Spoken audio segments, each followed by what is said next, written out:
terkait dengan ini hukumnya fardu ain untuk ceritain ke teman-teman yang lainnya. Itu. Ya karena apa? Karena mereka juga punya hak untuk tahu. Itu. Mereka punya hak untuk tahu. Nah kemudian itu tadi harus disampaikan. Ya kan mereka punya hak. Terus kemudian memberikan peluang untuk berpartisipasi. Jejaknya betul bisa. Lega iso sinau bareng belajar bersama. Gitu. Sama Pak, saya itu juga nol di pariwisata, ya kan. Tapi kebetulan banyak teman yang mau ngajari, terus kemudian saya melakukan sendiri, saya belajar dari banyak orang.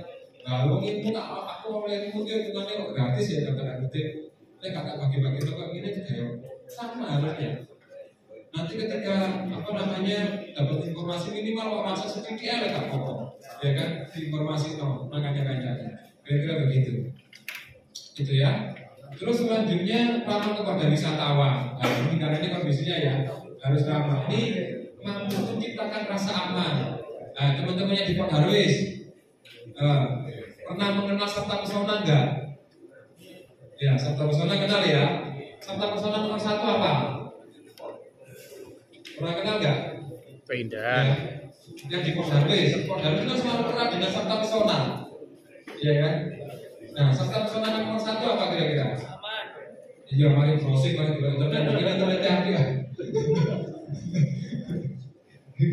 Ya aman. Ya, ini yang paling penting Pak. Ya. Jadi kayak kemarin tadi disampaikan beberapa bulan kemarin cuaca nggak bagus di sini, terus kemudian sempat juga ada banjir itu ya, turun prihatin juga. Ini juga menjadi pengaruh gitu ya untuk si wisatawan. Mereka juga akan memperhatikan itu, mempertimbangkan itu. Gitu. Jadi aman. Ya kan? Nah, ngurusi soal keamanan ya itu nanti di kelompok tadi di lembaga. Jadi apa kira-kira oleh misalnya wisatawan yang terkoneksi itu terjamin keamanannya. Bahkan ketika dia sudah berpikir bahwa saya mau ke Trenggalek, ya pada saat itu pula kita harus memastikan bahwa perjalanan dia dari rumahnya sampai bertemu dengan pengelola destinasi atau pengelola desa wisata aman. Kira-kira begitu. Nah ini kan kalau MTAP ini kan harus jadi perhatian gitu. Buat pengelola desa wisata ini jadi penting. Gitu. Nah, namanya ini pelayanan maksimal, pelayanan prima. Gitu. Terus kemudian memberikan kenyamanan, menjaga kebersihan, menunjukkan keramah-tamahan, memberikan dan seterusnya. Ini. Jadi kurang lebih nanti kalau kita bicara soal prinsip dari produk wisata, yang kedua itu harus ramah kepada si wisatawan. Tadi yang pertama apa? Ramah kepada keanekaragaman hayati. Ramah pada lingkungan. Nanti kalau kalau sudah ada air terjune, ono sawahe, ono laute, ini kudu diopeni, dilestarikan, kurang lebih gitu. Prinsipnya di tiga ini kalau mau bikin produk, ya kan, lingkungan harus oke, kerja bermasyarakat lokal kudu dipikiri bisa, ya kan, ambil wisatawan yang gitu benar, kurang lebih gitu, gitu ya. Terus kemudian jadi sejarah produk wisata itu apa sih? Ini kira-kira adalah sesuatu yang diminati dan yang dibeli oleh wisatawan dinikmati, ya kan? Jadi aku jual di dunia ya, pariwisata bisnis kan. Jadi diminati itu terus dinikmati, yo rugi Pak, gitu. Bahwa apa itu bikin di desa wisata mungkin duitnya pakai gitu ya misalnya. Terus kemudian bikin spot selfie gitu kan. Terus kemudian spot selfie itu diviralkan kemana-mana. Nih kono nggak foto-foto mana nggak bayar, ya kan? Itu di pariwisata Pak. Nggak bisnis itu, sodako. Sodako. Itu. Jadi itu kurang lebih kayak gitu. Jadi itu jelas nih. Disenangi ambil wisatawan, dituku, ya iso dinikmati. Kurang lebih begitu. Kurang lebih begitu ya. Itu. Jadi adalah segala sesuatu yang dapat diminati dan dibeli oleh wisatawan dinikmati. Dibeli ini kalau hilang, ya kan? Ya kan? Ongkosnya ini gak betul-betul ini. Ya kan? Makanya hari ini kita belajar itu. Gitu. Ini yang paling penting Bapak Ibu. Ini. Jadi produk wisata yang menarik itu harus punya atribut penting. Harus punya atribut penting. Gitu. Jadi atribut penting ini apa sih kira-kira? Gitu. Jadi istilahnya bahasa kerennya ini unique selling point atau atribut penting. Gitu. Jadi harus mampu menampilkan ini. Jadi misalnya begini, ini kebetulan yang punya kelangkaan yang tinggi gitu misalnya. Jadi contohnya kayak komodo di Flores, itu kan kalau mau lihat hewan komodo di alam, itu kan selain di Flores, selain di Taman Nasional Komodo, nggak ada lagi. Sehingga kemudian itu nilainya jadi tinggi. Mau dinaikin harganya berapapun pasti dibeli sama orang. Karena di dunia ini kalau mau lihat komodo di habitat aslinya cuma ada di situ. Gitu. Kira-kira begitu lah. Nanti kira-kira di tempatnya Bapak-bapak itu harus bisa mengidentifikasi itu kira-kira. Ya kan? Kalau di dunia ini di seantero bumi, ya kan? Atau mungkin kemudian di seantero galaksi Bima Sakti ini misalnya begitu. Itu cuma ada di tempatnya Bapak-bapak itu nilainya tinggi, guys. Ya kan? Itu gak terima orang sak dunia bumi ini datang, ya kan? Tapi alien mereka kita kau, ya kan? Kira-kira begitu. Kalau di dunia ini cuma ada di situ gitu. Kira-kira begitu. Jadi kan? Pokoknya kalau yang di dunia ini atau di tempat itu cuma ada di tempatnya Bapak-bapak itu nilainya paling tinggi. Atribut pentingnya skornya paling tinggi.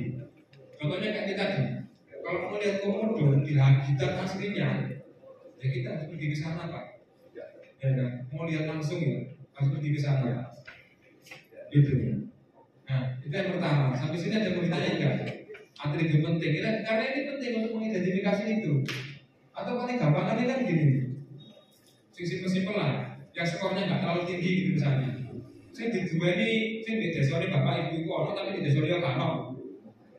Itu harus aku diidentifikasi kira-kira. Di Gontu ono apa jadinya air terjun tingginya 2 meter, ya kan? Yang lainnya nggak ada setinggi 2 meter, adanya tinggi 70 meter, 80 meter gitu. Kira-kira begitu. Jadi yang sih kira-kira gampang aja menulis, ya kan? Suatu hal yang menarik yang yo tombol desa, tombol kecamatan, tombol kabupaten ini kira-kira sama, itu apa? Gitu. Kalau tadi kan saya bilang skupnya dunia, ya kan? Komodo ini kan skupnya dunia, ruang lingkupnya dunia. Kalau meneh selain komodo, kalau melihat komodo di alam, cuma di situ. Itu yang pertama, nilainya tinggi banget itu. Yang kedua, pernah lihat ini nggak yang di sebelah kanan warnanya biru, ya kan? Pernah tahu nggak ini kira-kira di mana? Iya. Pernah main ke Kawaijen? Di Bondowoso, Banyuwangi pernah main di sana?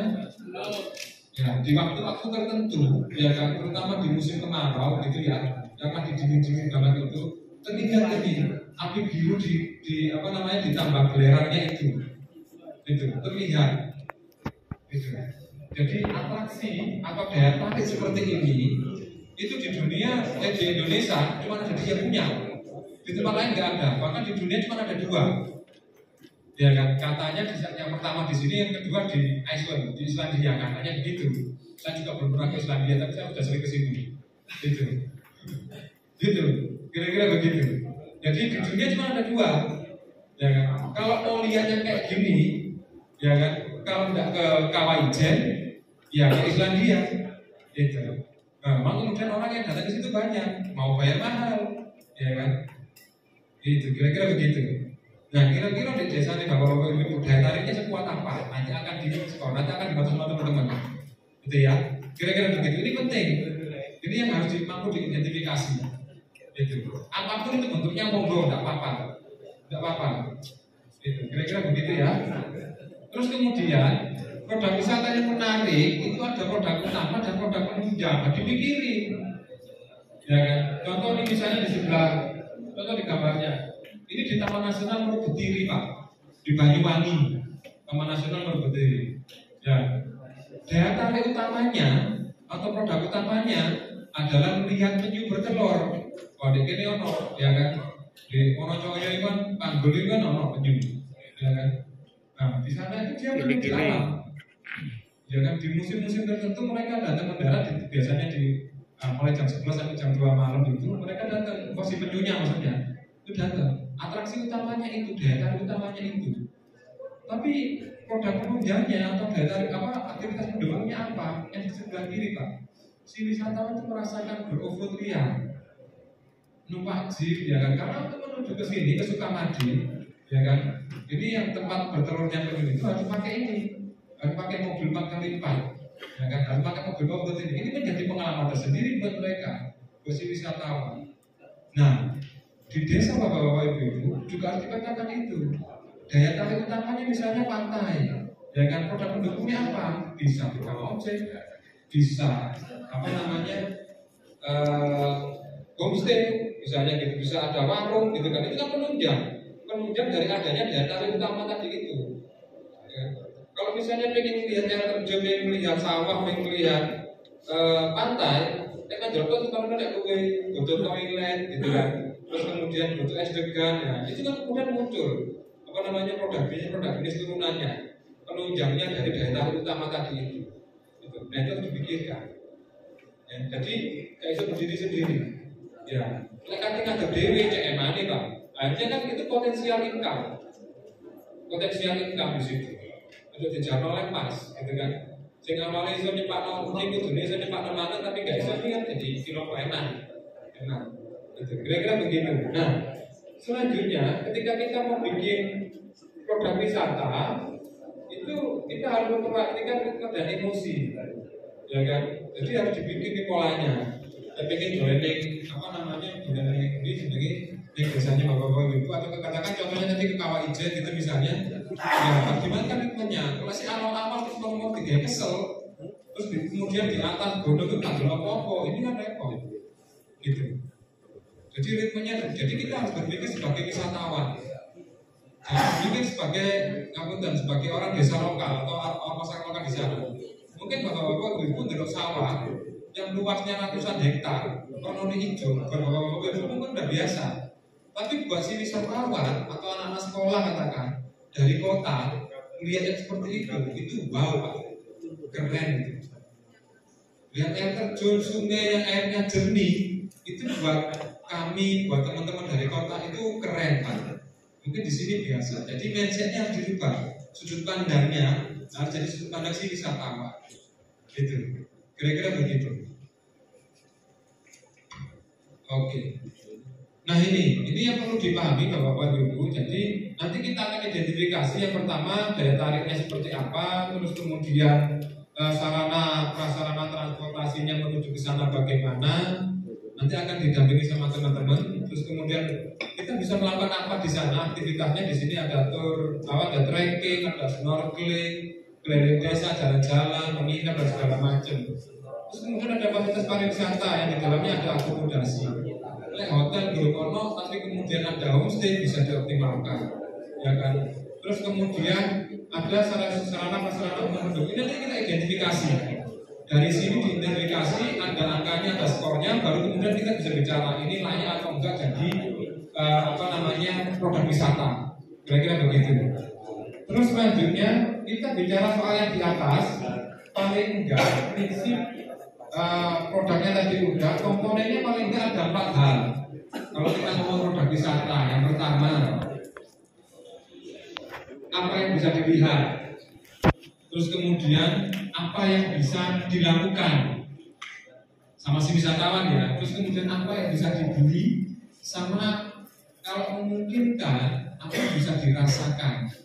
Jadi ini sebenarnya bahasa serapan. Yang awalnya itu kan ada something to see, apa yang bisa dilihat. Terus kemudian something to do, apa yang bisa kita lakukan dengan si wisatawan bisa ngapain gitu ya. Terus kemudian something to buy, ya kan, mereka harus beli apa. Terus kemudian ya tadi apa yang bisa something to feel, apa yang bisa dirasakan. Itu. Jadi kalau kita mau desain produk, mau bikin produk wisata, paling tidak ada memenuhi minimal 3, something to do, something to see, something to buy. Dengan yang 3 pertama itu. 3 pertama ini, yang 3 ini. Iya kan? Terus ternyata produknya itu menarik banget. Kalau dia sampai sini, wah excellent bos, bagus, gitu ya. Nah, untuk menuju dapat ini, tahapannya seperti ini. Kita harus identifikasi untuk bisa bikin produk. Ya kan, kita identifikasi tadi itu. Daya tarik ditambah aksesibilitas, ditambah aktivitas dan pelayanan, jadinya produk wisata. Nah, ketika sudah jadi produk, kita sudah harus berpikir ini mau dijual ke siapa. Nah, ini yang dipikir, ya kan?